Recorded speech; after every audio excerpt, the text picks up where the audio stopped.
Hi again, this is Pete Peterson with Stealth Health, and right now I want to talk to you about food addiction and binge eating. I'm actually a binge eater. If you go through the diagnostic criteria in the Diagnostic Statistical Manual for Psychologists, I'm a binge eater.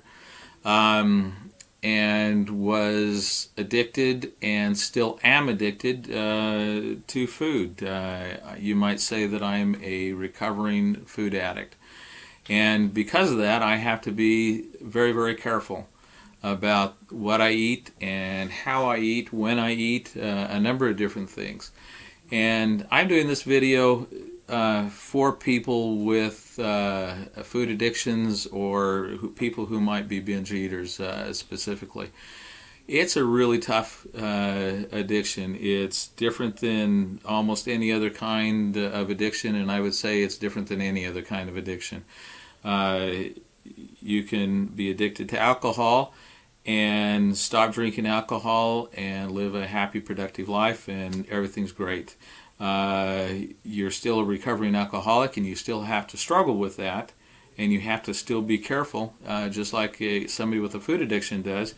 But you can survive very well, very nicely without alcohol. The same thing with illicit drugs and pornography and gambling. You can do very, very well without any of those.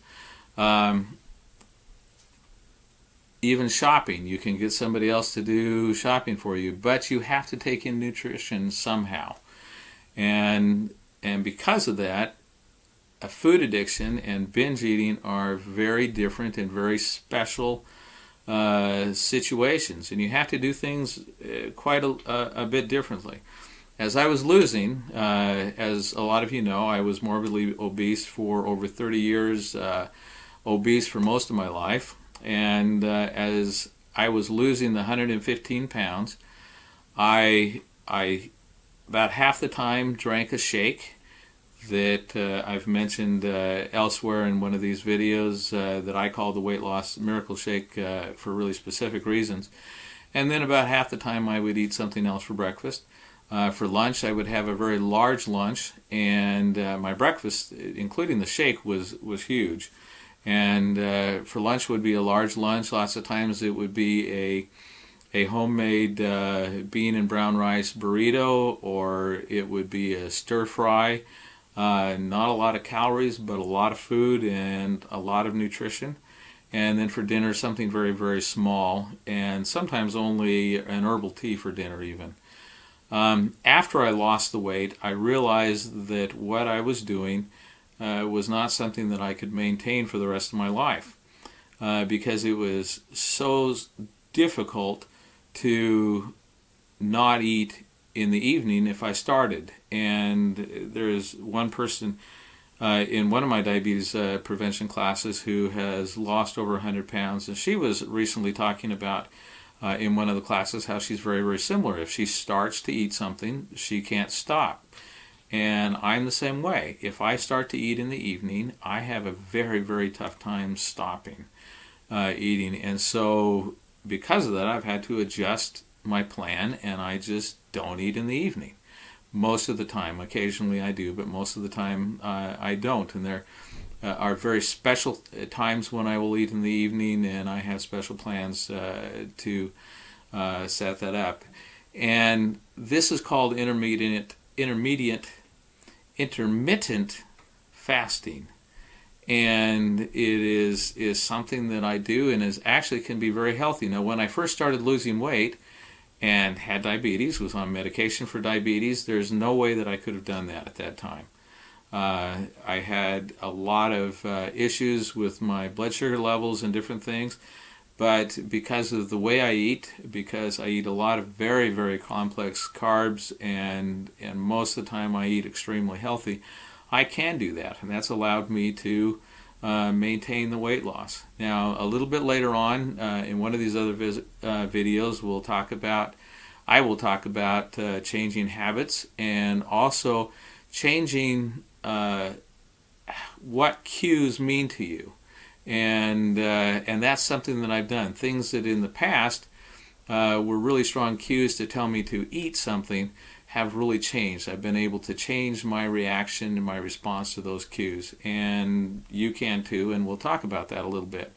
If you are interested and if you want to click on the link below, it'll give some ideas of some different smoothies that people can use that are extremely nutritious and that can carry you through a very, very long time during the day. And I will mention again, and really want to stress that for somebody that's just starting, it is very, very difficult to do this, to do intermittent fasting, to eat just in the morning and then not eat in the evening. It was something that I was able to arrive to over time. It may be something of interest to some of you, and you may want to look at some of the different shakes and consider trying it. But this whole journey is really an individual journey. You need to see what works for you. It's one of the reasons why you take data every day on your weight. You write down either on paper or through an online app everything that you eat and drink every day except for water. You record your exercise. All of those things are really, really important components for collecting data to find out what actually works for you. And so you don't need to just jump into doing something like this. You can try some things and find out. I will also say, though, that if you try something like this, you need to talk, and if you have any significant health problems, including diabetes, you need to talk to your physician. You need to go through this and really discuss it in depth with your physician. And absolutely, if you have diabetes, you need to be taking your blood sugar frequently, more often than usual, to make sure that you're okay. But don't do something like this without talking to your physician first. If you have other questions, as I've said in the other videos, you can go to the Stealth Health Facebook page and write your questions there, and I will do my best to answer them. If I don't know the answer, I will do research. That's something that I like to do and am good at. And if there's contradicting information, I will let you know that and provide links to both sides of the story. So good luck, and I wish you well.